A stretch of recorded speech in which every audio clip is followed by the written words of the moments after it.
today, one woman fearless. But the fact is, from what I understand, we are 350 plus fearless women in this auditorium today. So give yourself a round of applause and thank you all for showing up here and being fearless. You know, fear is something that keeps us in a spot. It can keep us from moving forward. But what is fear? A lot of people talk about what fear is, but if you break it down, it has a meaning to it. It's false evidence from actual reality. And sometimes that false evidence to actual reality keeps us where we are. And where we are is safe. Safe in what we know. We stand on the shorelines and we watch the ocean and we decide, do we step in or do we stay here safe? But there's choices you can make. And you can always get up to date and conquer every single fear that you have. And sometimes the fear will come in different ways.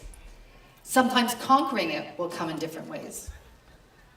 When I got divorced, I wasn't too sure where I was going to land up. Was I going to stay on the shore? Was I going to swim in the ocean? Was I going to take a boat out somewhere? How many of you have ever felt like that? Where you're standing on the shoreline and, well, I've got a perfect white line here, like it's the shore, and you're like, maybe? I don't know. You feel that? Okay. So that's where I was. So around 7 years ago, I was standing in a place not knowing what I was going to do next. I had been married 25 years, had 3 kids, and now I had to make a new life for myself. I was in business. I had had many businesses over the years as I kept evolving. I started off as a dance teacher, and I owned my own dance school when I was 17. I went into the fashion world through modeling, going into the fashion world. And the reason I'm telling you this is not to pat myself on the back, it's because I'm wondering how many of you can identify with change, with evolution. And if you can't identify, would you like to identify with it? Because that's what getting up to date is all about. Making the evolution, making that change, making decisions. From the fashion industry, I got into events through a tragic accident that happened to my son. Hospital saved my son's life. I decided to give back, got into events as philanthropic, and the next thing I knew, with a partner, we had a thriving business. We did parties for all kinds of charities, which was our passion, giving back to people who had given to us. And the next thing we knew, we were making events for stars like Mia Farrow and Sir Richard Branson. Our passion always went, though, and even with them, even with those stars, we always were involved in the charities. It was their charity organizations that we participated in. Then comes the divorce. Now what? So in amongst all these different aspects of my life, one thing that was very sure was that people around me were talking about one thing.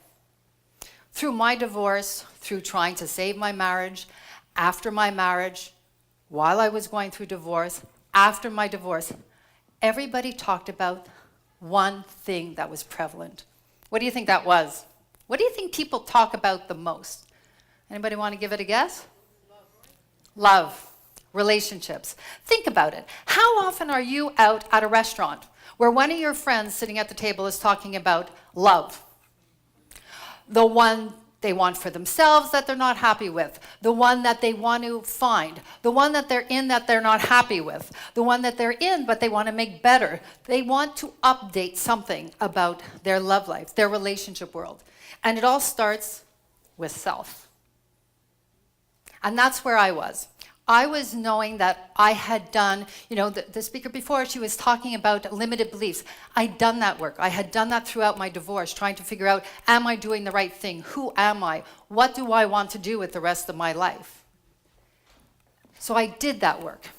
And the first thing that I do in my work as a coach now with all my clients, whether it's at retreats or one-on-ones, is we talk about lifestyles, values, and goals. First step, before you can move forward in anything in life, and before you can have relationships with anybody else, you have to know your lifestyle, your values, and your goals. And then you keep getting up to date with the change of those goals, the things that you want to make happen for yourself. And that goal can keep upping. That glass ceiling can keep rising and creating new glass ceilings. And then you break through them.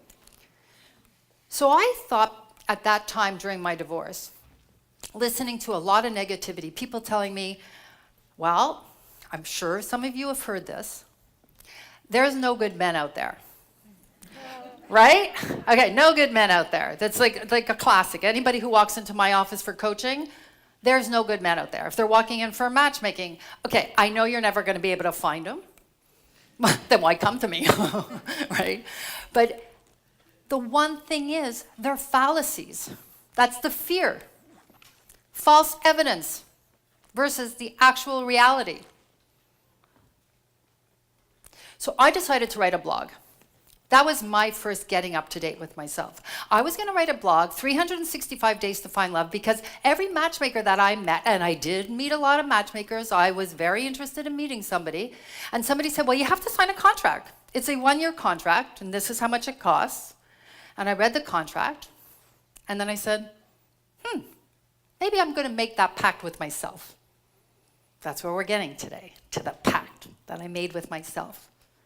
But I also decided I'm going to write a blog. I'm just going to throw it out there to the universe. That's what we do sometimes. When we want to move forward, we throw things out to the universe, but we work towards that goal. We work towards that universe. It doesn't just come to us. You put it out there, you draw it in. But you got to put it out there, and you got to do the work. So I decided I'm going to write this blog, 365 Days to Find Love. And I am going to find out everything that I can about this new dating world. Remember, I'm 52 at this time, and I haven't been single since I was 25. Talk about reversal in life, right? Anybody else been in that place? You know what? I want to ask right now, let me take a second here. How many people in this room are single? How many people in this room are in a committed relationship? How many people in this room are married? How many people in this room are happy with their relationship status? Okay, that was the most hands that went up. And good for you. Like, give yourself a little pat on the back, give yourself a personal hug. You know, everybody do this, right? I got to tell you, right now, I was so happy I did that tapping. Thank you so much. I'm up here much more relaxed, doing my thing, so thank you, because I did do it with all of you. Wasn't that great? Mm-hmm. Yeah. So I wrote this blog, and I thought, I'm going to share it with everybody. I'm going to find out everything there is about the dating world, the relationship world, and I'm just going to put it out there. And a woman had said to me not long before, she had said, you know, you're 52 years old. You better make it your business. Think of the words. Words are important in life, right? You better make it your business to get out there and find a man fast. They all want somebody younger, so you're basically screwed, okay? So that word kept in my head. And lo and behold, who do I meet? The creator of Lava Life. Oh my God. Yeah. And he says, you know what? You've got something here. You've got a story. You've got a mission. And you can help other women and men break through that glass ceiling of love. Why don't you learn everything you can? Remember, this is about getting up to date, right? Learn everything you can about the dating world. So I said, okay, I will. I'm going to make it my business. 2 weeks later, I signed up for a course in LA, went to an iDate conference to learn everything I could, show up at the iDate conference, introduce myself to the person who runs it, and he said, you know, we had a speaker who just canceled for this afternoon. you want to speak? I said, about what? Like, what am I speaking about here? And he said, well, I like your concept. Why don't you pitch it? And this is in front of all the business people who are involved in online dating. These are the creators of Match.com, Tinder. I hope you're not on Tinder. Please tell me you're not on Tinder if you're single. Because, unless you just want to have some fun. This gentleman that I had met the night before at this conference says, yeah, she's going to speak. And I'm like, what did you just do to me? And he goes, no, you're going to be fine. And here I get up there, and like all these people are pitching their new businesses and all these new apps and everything. And they all have these PowerPoint presentations. And I get up there, and I'm like, hi. Didn't know what I was doing. The purpose of this, me sharing this with you, is this is how it started. Okay? It's an instinct. And sometimes, if you just take a moment and listen to your instinct at any given time, any given day, something that's going on in your life, and you're standing at that shoreline, and you've got fear staring at you in the face, I'm not telling you to dive in if you don't know how to swim. I'm telling you to do this. Test the waters. But don't be afraid to test the water. So 365 days comes, while I'm in LA, I sign up for a coaching certification. I decide, you know what? I'm taking this all the way. Don't know what I'm doing, but I'm going with my instinct. Fast forward to the end of that year, and it's 365 days to find love. I'm on a TV show, and a woman says to me, so, did you find love? And I went, I sure did. And everybody's sitting there in the station, like waiting, like, who's it gonna be? And I'm like, I found love of me in the present moment. You're all shaking your head, right? Have you felt that ever in your life? I sure hope so, right? Yeah? I said, and through that, I found love in a new career. I'm a relationship coach now. Now, it's the end of the year, 365, and everybody's saying, so what are you going to call it now?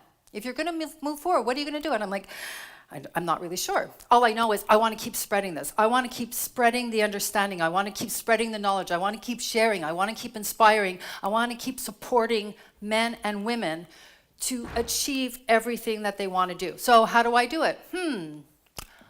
Go to another conference, and somebody says, you know what? Like what you got, how about you host a talk show? And I'm like, yeah, okay. 6 months later, I've got a talk show on CJAD, and I've got all these mentors behind me, and I built my team who supported me through it.